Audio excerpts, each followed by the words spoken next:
मुस्लिम समाज के कुछ युवाओं के बीच में मैं आया हूं उनसे बात करने के लिए। जो विधेयक कल पेश किए गए हैं उसमें ऑनलाइन गेमिंग वाला भी था, और साथ ही साथ एक दूसरा था कि अगर कोई प्रधानमंत्री हो चाहे मुख्यमंत्री हो, उसको अगर 30 दिन उसको जेल में रहना पड़ जाए तो 31 दिन उसको इस्तीफा देना होगा। तो कैसे देखते हैं आप इन सब दोनों विधेयक को? देखिए, ये सरकार जो है वो अपनी हट धर्मिता के लिए आगे बढ़ रही है और कुछ नहीं है। ये वोट चोरी के मामले को दबाने के लिए ये नया कानून ला रहे हैं। ये जिसको चाहेंगे उसको जेल में डाल देंगे, जिस मुख्यमंत्री को चाहेंगे उस पर मुकदमा तो ये करते ही हैं लोगों पे। आगे जो मुख्यमंत्री के खिलाफ मुकदमा करा देंगे, किसी नेता के खिलाफ मुकदमा करा देंगे।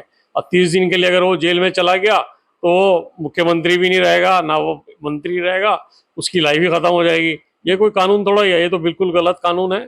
ये सिर्फ वोट चोरी के मामले को ये जवाब नहीं देते हैं। वोट चोरी हो रही है, क्यों हो रही है, इसका इनके पास कोई जवाब नहीं है। और जो चुनाव आयोग है वो इनके साथ मिलकर काम कर रहा है। इस चुनाव आयोग से जवाब मांगते हैं तो सरकार जवाब देती है। ये कोई वो नहीं है, ये बिल्कुल अपनी सब कुछ ये मर्यादा भूल गए हैं। इन्हें सिर्फ सत्ता दिख रही है और कुछ नहीं है। क्या फर्क पड़ेगा फिर आने वाले समय में? कुछ फर्क पड़ेगा क्या? बिल्कुल फर्क पड़ेगा। जनता ने बदलाव बदलाव मानकर चल रही है, बस जनता बदलाव चाहती है। सरकार जो है ये गिरेगी, नई सरकार बनेगी, राहुल गांधी हमारे प्राइम मिनिस्टर बनेंगे।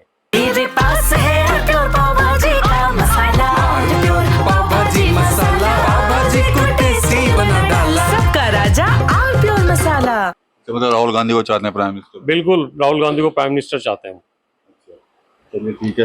ये बताइए कि जो विधेयक हैं उनका विरोध हुआ है कल संसद में भी, और कैसे देखते हैं आप? ऑनलाइन गेमिंग भी है उसमें, जो दूसरे वाला भी है प्रधानमंत्री और सीएम के लिए भी, उसको कैसे क्या कहेंगे इसको? सरकार को ऑनलाइन गेमिंग वाला विधेयक तो बहुत पहले लाना चाहिए था। बहुत लोगों ने इसमें जो है इस गेमिंग के चक्कर में पड़ के जो है आत्महत्या कर ली। बहुत लोगों के घर परिवार बर्बाद हो गए।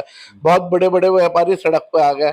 सरकार जो मेन बिल लाना चाहिए था उस पर तो विचार नहीं करती, उसे देर से ला रहे हैं। इतने बड़े बड़े एक्टर पैसे के लिए इन फ्रॉड का साथ दे रहे हैं। सरकार को चाहिए इस पर तुरंत तुरंत बंद करना चाहिए था, बहुत लेट कर दिया सरकार। ये ऑनलाइन बिलिंग वो गेम वाला बिल लाई है, ये अच्छा है। लेकिन ये जो दूसरा बिल लेके आ रही है मंत्रियों का और विधायकों के लिए, ये राजनीति के लिए खतरा है, आगे सियासत के लिए खतरा है।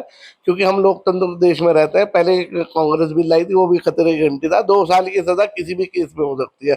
आप मुझे गाली दो, मैं झूठा मुकदमा लिखवा दूं, गाली भी ना दो, 2 साल की सजा करवा देंगे, 2-4 गवाह खड़े करके। वाला भी जो बिल आया था वो भी रद्द होना चाहिए। ऐसे बिल आने ही ना चाहिए, लोकतंत्र के लिए सही नहीं है। क्योंकि हमारी जो व्यवस्था है, जो बाबा साहब का संविधान बनाया गया था, उसमें सारी व्यवस्थाएं कर दी गई थी। क्योंकि दलित, पिछड़ा, अल्पसंख्यक, इन्हें दबाने के लिए ऐसे बिल लाए जाते हैं। क्योंकि कहीं कहीं से जीतते हैं, इन्हें दबाने के लिए बिल लाए जाते हैं।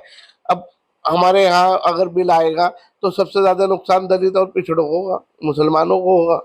सरकार को ऐसे बिल नहीं लाने चाहिए। और जो पहले बिल आया हुआ है, एक और कानून आया है ना 2 साल वाला, उसे भी रद्द करना चाहिए। कहाँ का कानून है? 2 साल की सजा मतलब कोई भी करवा देगा किसी भी मुकदमे में, सरकार जैसे चाहे उसे जेल भेज देगी। इतना खतरनाक कानून है। अभी सत्येंद्र जैन जो है 2-3 साल बाद बाहर आए, कोई भी मुकदमा सिद्ध नहीं हुआ। अब उन्हें उन्हें पता है ना, उन्हें जो वो जेल में रह के आए हैं, 2-3 साल रह गए हैं, उसका उन्हें मुआवजा मिलना चाहिए। उनकी सामाजिक छवि खराब हुई, राजनीतिक छवि खराब हुई। सरकार को ऐसे कानून बिल नहीं लाने चाहिए। जिसकी सरकार होती है उसकी लाठी उसी की भैंस होती है, इसलिए इन चीज़ों से बचना चाहिए, मेरा मानना यही है। और जो पहले कांग्रेस बिल लाई थी उसे भी समाप्त कर देना चाहिए। क्योंकि 2 साल की सजा होगी, आप हाई कोर्ट जाओगे, खत्म हो जाएगी आगे सजा। या तो परमानेंट एक ही अगर बिल लाना है तो सुप्रीम कोर्ट की सजा पे उसे खत्म करना चाहिए, 2 साल वाला। अब हम एक बार पैसा खर्च करते हैं, पैसा तो टैक्स का ही खर्च होता है, हम समझ नहीं पा रहे। कौन सा बिल है? 2 साल की सजा लोअर कोर्ट ने दोषी ठहरा दिया और हाई कोर्ट ने उसे सजा को खत्म ही कर दिया। अभी अफजाल अंसारी साहब के केस में हुआ है, कई के केस में हुआ है ऐसा। इन चीज़ों से बचना चाहिए। हमें राजनीति करनी है। हमारा लोकतंत्र देश है, हमारा देश बहुत आगे जा रहा है। उसे रोकने की ये जो रोका जा रहा है युवाओं को फंसा के गेमिंग के, ये ऐसे ऐसे कानून लाके, ये नहीं है। मेन मुद्दा है वोट चोरी का। वोट चोरी को सामने लाना चाहिए। ये जहाँ जहाँ कम थे, कहीं 40,000 वोट बढ़ा दिए गए, कहीं 30,000 वोट बढ़ा दिए गए। ये सब फंडा खुलता जा रहा है। चोरी की सरकार जो आई थी, इस पे माननीय प्रधानमंत्री जी को आके बात करना चाहिए, स्पष्ट संदेश देना चाहिए। अगर नहीं चोरी है तो उन्हें बताना चाहिए कि हम फुल मेजोरिटी से सरकार है, इसमें कोई धोखा नहीं दिया। राहुल गांधी की बातों का जवाब कोई नहीं दे पा रहा है। राहुल गांधी ने जो जो मुद्दे उठाए हैं अब तक पिछले 8 साल के अंदर, उन्होंने अपनी छवि को बदला है। जो जो मुद्दे उठाते हैं वो साबित होता है। सरकार को चाहिए उनके मुद्दों को, अगर वो डिफेंड नहीं कर पा रहे, चुनाव डिफेंड नहीं कर पाता तो मंत्री जवाब देते हैं। उन्हें जो पप्पू साबित करने की, उनकी छवि बनाने के लिए हजारों करोड़ रुपए खर्च करे गए, उसे अगर गरीबों के लिए बांटा जाता, पिछड़ों के लिए बांटा जाता, अल्पसंख्यकों की जो वजीफा रोका गया है उसमें बांटा जाता तो फायदा होता। क्योंकि युवा जो है हमारे देश की रीढ़ है, सबसे ज्यादा युवा हिंदुस्तान में रहते हैं और युवाओं से ही देश आगे बढ़ रहा है। ठीक है, आप कैसे देखते हैं भाई साहब इन सब चीज़ों को? अभी जो अजमत अली भाई ने और काजी फरहान ने जो बात की, मैं इनकी बात से बिल्कुल सहमत हूँ और ये हमारे मुल्क के लिए बहुत खतरे की बात है। ऐसा नहीं होना चाहिए। हमारा देश बहुत अच्छा देश है। प्रेम हमारे देश से ही लोगों ने, बीजेपी ने ख़त्म करा दिया और बहुत कुछ हमारे देश में बहुत नुकसान हो गया, व्यापारियों का और पिछड़े वर्ग का, गरीबों का, सब लोग बहुत परेशान हैं इस हुकूमत से। ये हुकूमत अब जानी चाहिए। इस हुकूमत से बहुत तंग आ चुके हैं और हमारे आने वाले वक्त के में, फ्यूचर में हमारे प्रधानमंत्री राहुल गांधी होने चाहिए। हम इस बात से सहमत हैं। क्या खूबी दिख रही है आपको ऐसी राहुल गांधी में जो प्रधानमंत्री तक पहुंचा रहे हैं आप अभी से? राहुल गांधी एक उभरते हुए सितारे हैं। 8-10 साल में उन्होंने अपने आप को बहुत चेंज किया है इस फील्ड के अंदर और बढ़ रहे हैं वो इस तरफ। अब पब्लिक की मांग को लेकर पब्लिक के बीच में जा रहे हैं, पार्लियामेंट में उठा रहे हैं, लेकिन हमारी हुकूमत जो है, हमारे प्रधानमंत्री, हमारे अमित शाह, ये उनकी बात का कोई जवाब नहीं दे पा रहे हैं। इसलिए ये हुकूमत बिल्कुल फेल हो चुकी है।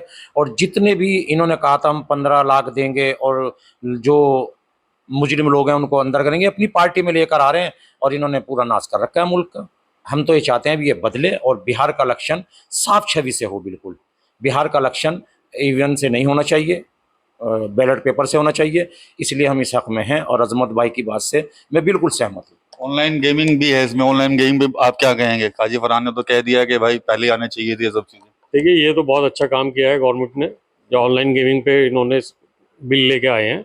हमारे कितने युवा इसके पीछे तबाह हो रहे हैं, कितना पैसा बर्बाद कर रहे हैं, ये सब दुनिया जानते हैं। इस चीज़ को तो इन्हें बहुत पहले कर देना चाहिए था, लेकिन चलो देर से आया दुरुस्त है, लेकिन ये अच्छी बात है। चलिए, तो ये जो मुस्लिम समाज के युवा हैं ऑनलाइन गेमिंग को लेकर जो विधेयक है उसकी तो तारीफ कर रहे हैं, लेकिन साथ ही साथ जो दूसरा विधेयक है जिसमें प्रधानमंत्री या सीएम को सजा, अगर जेल जाना पड़ता है तो उनको उनकी जो सदस्यता है या उनको पद से इस्तीफा देना होगा, इसके कहीं ना कहीं ये लोग विरोध में है और साफ तौर पर तानाशाही जो है वो उनकी तरफ से बताई जा रही है और कई तरह के आरोप भी लगाए जा रहे हैं। टीवी 9 यूपी के लिए सहारनपुर से विकास कपिल। कुछ तो सस्ता लो, सब बढ़िया लो, इसमें क्या खास बात है? थोड़े में ज्यादा स्वाद, यही तो है इसकी खास बात।